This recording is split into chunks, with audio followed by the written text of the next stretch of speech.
ஏதோ ஒரு போராட்டத்தை சந்திச்சுக்கிட்டே இருக்கிறீங்கல்ல, ஒரு நெருக்கம், போராட்டம், என்ன பண்ணுன்னு தெரில, இந்த ஆள் பெரிய ஆளாக இருக்கிறாரு, நமக்கு விரோதமாக காரியம் செய்கிறாரு, நம்மளை ஏதாவது பண்ணிடுவாரோ, என்ன நடக்குமோ அப்படின்னு அச்சத்தோடு இருக்கிறீங்களா? உங்கள் ஊழியத்தில், உங்களுடைய வேலையில், உங்களுடைய பிஸ்னஸில், நீங்கள் வசிக்கிற இடத்துல ஒன்றும் பயப்படாதங்க. உங்களுக்கு ஒரு ஆண்டவர் இருக்கிறார். அவர் என்ன செய்திருவார் அப்படின்னு நினைக்கிறீங்களா? ஒரு பெரிய சேனை யுத்தம் பண்ண வந்திருக்கிறாரு. அது மாத்திரம் இல்லை, 3 விதமான சேனை சேர்ந்து வந்திருக்கிறாங்க.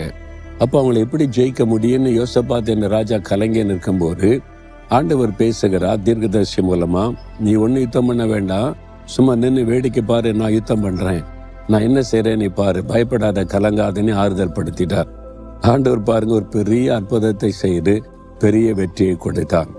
சில சமயம் அப்படிதான், சில காரியத்துக்கு நீங்கள் இப்போ யுத்தம் பண்ணுங்க ஜெயம் தருவேன்னு சொல்லுவார்.